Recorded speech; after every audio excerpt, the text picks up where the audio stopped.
ಅಪ್ಪನ ಹರಿದ ಅಂಗಿ ಮತ್ತು ಅಳಿಯದ ಪ್ರೀತಿ. ಸಂಜೆಯ ಕೆಂಪು ಬಿಸಿಲು ಕಿಟಕಿಯ ಮೂಲಕ ಮನೆಯೊಳಗೆ ಇಣುಕುತ್ತಿತ್ತು.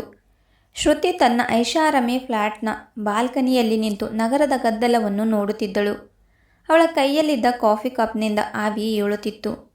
ಆದರೆ ಅವಳ ಮನಸ್ಸಿನಲ್ಲಿ ಮಾತ್ರ ತಣ್ಣನೆಯ ಮೌನವಿತ್ತು. ಮರುದಿನ ಅವಳ ಮದುವೆ. ದೊಡ್ಡ ಉದ್ಯಮಿಯ ಮಗನ ಜೊತೆ ಅದ್ದೂರಿ ಮದುವೆ ನಿಶ್ಚಯವಾಗಿತ್ತು. ಆದರೆ ಅವಳ ಮನಸ್ಸಿನಲ್ಲಿ ಮಾತ್ರ ತನ್ನ ತಂದೆ ರಾಮಣ್ಣನ ನೆನಪುಗಳು ಹಳೆಯ ಚಿತ್ರಪಟದಂತೆ ಸುಳಿದಾಡುತ್ತಿದ್ದವು. ರಾಮಣ್ಣ ಒಬ್ಬ ಸಾಮಾನ್ಯ ಸರ್ಕಾರಿ ಶಾಲೆಯ ಶಿಕ್ಷಕ. ಹೆಂಡತಿ ಸಾವನ್ನಪ್ಪಿದ ನಂತರ ಮಗಳು ಶ್ರುತಿಯೇ ಅವರ ಪ್ರಪಂಚವಾಗಿದ್ದಳು. ಆದರೆ ಶ್ರುತಿ ಮತ್ತು ಅಪ್ಪನ ನಡುವೆ ಯಾವಾಗಲೂ ಒಂದು ಮೌನದ ಗೋಡೆ ಇತ್ತು. ಅಪ್ಪ ಜಾಸ್ತಿ ಮಾತನಾಡುತ್ತಿರಲಿಲ್ಲ. ಪ್ರೀತಿಯನ್ನು ತೋರಿಸಲು ಅವರಿಗೆ ಗೊತ್ತಿರಲಿಲ್ಲ. ಶ್ರುತಿಗೆ ಯಾವಾಗಲೂ ಅನಿಸುತ್ತಿತ್ತು, ಅಪ್ಪನಿಗೆ ನನ್ನ ಮೇಲೆ ಪ್ರೀತಿಯೇ ಇಲ್ಲ, ಅವರು ಕೇವಲ ತಮ್ಮ ಕರ್ತವ್ಯ ಮಾಡುತ್ತಿದ್ದಾರೆ ಎಂದು ಅಂದುಕೊಳ್ಳುತ್ತಿದ್ದಳು. ಬಾಲ್ಯದ ಆ ಕಹಿ ನೆನಪು. ಶ್ರುತಿಗೆ ತನ್ನ 10ನೇ ವಯಸ್ಸಿನ ಆ ಘಟನೆ ಇಂದಿಗೂ ನೆನಪಿದೆ. ಶಾಲೆಯ ವಾರ್ಷಿಕೋತ್ಸವದಲ್ಲಿ ಅವಳು ನೃತ್ಯ ಮಾಡಬೇಕಿತ್ತು. ಅವಳಿಗೆ ಒಂದು ಸುಂದರವಾದ ಕೆಂಪು ಲಂಗ ದಾವಣಿ ಬೇಕಿತ್ತು. ಅಪ್ಪನ ಹತ್ತಿರ ಕೇಳಿದಾಗ ಅವರು ನೋಡೋಣ ಪುಟ್ಟಿ, ಈಗ ಸ್ವಲ್ಪ ಕೈಕಟ್ಟಿದೆ ಎಂದಿದರು. ಶ್ರುತಿ ಅತ್ತು ಕರೆದು ಹಠ ಮಾಡಿದರೂ ಅಪ್ಪ ಕೊಡಿಸಿರಲಿಲ್ಲ. ಅಂದು ಅವಳು ಹಳೆಯ ಬಟ್ಟೆಯಲ್ಲೇ ನೃತ್ಯ ಮಾಡಬೇಕಾಯಿತು. ಅಂದಿನಿಂದ ಅವಳ ಮನಸ್ಸಿನಲ್ಲಿ ಅಪ್ಪನ ಬಗ್ಗೆ ಒಂದು ಅಸಮಾಧಾನ ಮೂಡಿತ್ತು. ಆದರೆ ಅವಳಿಗೆ ತಿಳಿಯದ ವಿಷಯವೊಂದಿತ್ತು. ಅಂದು ರಾಮಣ್ಣನವರು ಮಗಳ ಬಟ್ಟೆಗಾಗಿ ಹಣ ಉಳಿಸಲು ಹಗಲು ರಾತ್ರಿ ಟ್ಯೂಷನ್ ಮಾಡುತ್ತಿದ್ದರು. ಆದರೆ ಆ ಹಣ ಮನೆಯ ಬಾಡಿಗೆ ಮತ್ತು ಶ್ರುತಿಯ ಮುಂದಿನ ವಿದ್ಯಾಭ್ಯಾಸದ ಫೀಸ್ಗಾಗಿ ಮೀಸಲಾಗಿತ್ತು. ಅಪ್ಪ ತನಗಾಗಿ ಒಂದು ಹೊಸ ಅಂಗಿಯನ್ನು ಕೊಂಡುಕೊಳ್ಳದೆ ಹರಿದ ಅಂಗಿಯನ್ನೇ ಹೊಲಿದು ಹಾಕಿಕೊಳ್ಳುತ್ತಿದ್ದರು. ಶ್ರುತಿ ದೊಡ್ಡವಳಾದಂತೆ ಅಪ್ಪನಿಂದ ದೂರವಾಗುತ್ತಾ ಹೋದಳು. ಅವಳು ಬೆಂಗಳೂರಿನಲ್ಲಿ ಇಂಜಿನಿಯರಿಂಗ್ ಸೀಟು ಪಡೆದಾಗ ಅಪ್ಪ ತುಂಬ ಖುಷಿಪಟ್ಟಿದ್ದರು. ಆದರೆ ಶ್ರುತಿ ಮಾತ್ರ, ಅಪ್ಪ ನನಗೆ ಹಾಸ್ಟೆಲ್ ಫೀಸ್ ಮತ್ತು ಬೇರೆ ಖರ್ಚಿಗಾಗಿ ಹಣ ಬೇಕು, ನೀವು ಸರಿಯಾಗಿ ಹಣ ಕಳಿಸಿಕೊಡಿ ಎಂದು ಕೇವಲ ಹಣಕ್ಕಾಗಿ ಮಾತ್ರ ಫೋನ್ ಮಾಡುತ್ತಿದ್ದಳು. ರಾಮಣ್ಣನವರು ತಮ್ಮ ನಿವೃತ್ತಿಯ ನಂತರ ಬಂದ ಹಣವನ್ನೆಲ್ಲ ಮಗಳ ಹೆಸರಿನಲ್ಲಿಟ್ಟಿದ್ದರು. ಅವರು ಹಳ್ಳಿಯ ಹಳೆಯ ಮನೆಯಲ್ಲಿ ಒಂಟಿಯಾಗಿ ವಾಸಿಸುತ್ತಿದ್ದರು. ಅಕ್ಕಪಕ್ಕದವರು ಕೇಳುತ್ತಿದ್ದರು, ರಾಮಣ್ಣನವರೇ, ಮಗಳು ಬೆಂಗಳೂರಿನಲ್ಲಿ ದೊಡ್ಡ ಕೆಲಸದಲ್ಲಿದ್ದಾಳೆ, ನೀವೇಕೆ ಹೀಗೆ ಕಷ್ಟಪಡುತ್ತಿದ್ದೀರಿ? ಅದಕ್ಕೆ ಅವರು ಕೇವಲ ಒಂದು ಸಣ್ಣ ನಗು ಬೀರುತ್ತಿದ್ದರು. ಅವಳು ಸುಖವಾಗಿದ್ದರೆ ಸಾಕು ಎಂಬುದು ಅವರ ಮಂತ್ರವಾಗಿತ್ತು. ಮದುವೆಯ ತಯಾರಿ ಮತ್ತು ಆ ಘಟನೆ. ಮದುವೆಯ ಹಿಂದಿನ ದಿನ ರಾಮಣ್ಣನವರು ಬೆಂಗಳೂರಿಗೆ ಬಂದರು.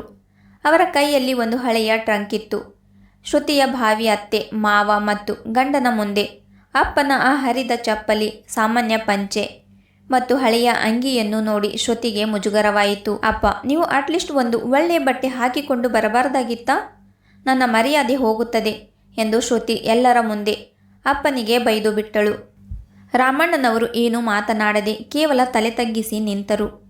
ಅವರ ಕಣ್ಣಿನ ಮೂಲೆಯಲ್ಲಿ ಒಂದು ಹನಿ ನೀರು ಇತ್ತು. ಅದನ್ನು ಅವರು ಯಾರಿಗೂ ತಿಳಿಯದಂತೆ ಒರೆಸಿಕೊಂಡರು. ಮದುವೆಯ ದಿನ ಬೆಳಿಗ್ಗೆ ರಾಮಣ್ಣನವರು ಕಾಣೆಯಾಗಿದ್ದರು. ಶ್ರುತಿಯ ಕೋಣೆಯ ಮೇಜಿನ ಮೇಲೆ ಆ ಹಳೆಯ ಟ್ರಂಕ್ ಮತ್ತು ಒಂದು ಪತ್ರವಿತ್ತು. ಶ್ರುತಿ ಕೋಪದಿಂದ ಪತ್ರವನ್ನು ಓದಲು ಶುರು ಮಾಡಿದಳು. ಪುಟ್ಟಿ ಶ್ರುತಿ, ನಿನಗೆ ನನ್ನನ್ನು ಕಂಡರೆ ಮುಜುಗರವಾಗುತ್ತದೆ ಎಂದು ಗೊತ್ತು. ನಾನು ಮದುವೆಯ ಮಂಟಪಕ್ಕೆ ಬರುವುದಿಲ್ಲ. ಆದರೆ ಈ ಟ್ರಂಕ್ನಲ್ಲಿ ನಿನ್ನ ಅಮ್ಮ ನಿನಗಾಗಿ ಬಿಟ್ಟು ಹೋದ ಕೆಲವು ಒಡವೆಗಳಿವೆ ಮತ್ತು ನಾನು ನಿನ್ನ ಹೆಸರಿನಲ್ಲಿ ಉಳಿಸಿದ ಹಣದ ಪಾಸ್ಬುಕ್ ಇದೆ. ಪುಟ್ಟಿ, ನೀನು 10ನೇ ತರಗತಿಯಲ್ಲಿದ್ದಾಗ ಕೆಂಪು ಲಂಗ ಕೇಳಿದೆ ಅಲ್ವಾ? ಅಂದು ನನ್ನ ಹತ್ತಿರ ಹಣವಿರಲಿಲ್ಲ ನಿಜ. ಆದರೆ ಅಂದಿನಿಂದ ಇಂದಿನವರೆಗೂ ಪ್ರತಿ ತಿಂಗಳು ಸ್ವಲ್ಪ ಸ್ವಲ್ಪವೇ ಹಣ ಉಳಿಸಿ ಇಂದು ನಿನಗೆ ಬೇಕಾದ ಎಲ್ಲ ಸುಖವನ್ನು ಕೊಡಲು ಪ್ರಯತ್ನಿಸಿದ್ದೇನೆ. ನಾನು ಹಾಕಿಕೊಳ್ಳುವ ಈ ಹರಿದ ಅಂಗಿ ನಿನಗೆ ಅವಮಾನ ತರಬಹುದು. ಆದರೆ ಈ ಹರಿದ ಅಂಗಿಯ ಒಳಗಿರುವ ಹೃದಯ ಮಾತ್ರ ಯಾವತ್ತೂ ನಿನಗಾಗಿಯೇ ಮಿಡಿಯುತ್ತಿರುತ್ತದೆ. ನಿನ್ನ ಮದುವೆಯ ಉಡುಗೊರೆಯಾಗಿ ಈ ಚೆಕ್ ಇಟ್ಟುಕೋ.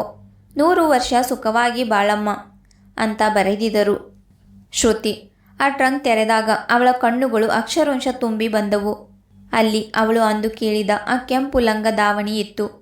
ಅಪ್ಪ ಅದನ್ನು ವರ್ಷಗಳ ಹಿಂದೆಯೇ ಕೊಂಡು ಇಟ್ಟಿದ್ದರು.